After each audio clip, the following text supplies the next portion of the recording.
Welcome to BreitWerks. So Camracks, I said I was gonna show the assembly, but what I've done here is I've dry fit all of this. So everything's been snugged down.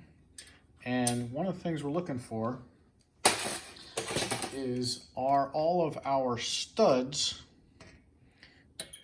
have sufficient length protruding out of the camrack.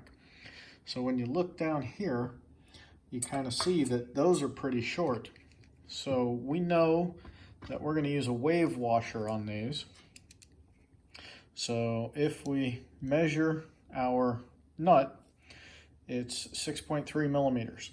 So we need somewhere around 7 millimeters. So we just measure how much the stud protrudes. And on this one, 7.47, so we'll leave that one alone. Won't do anything. Let's see, this next one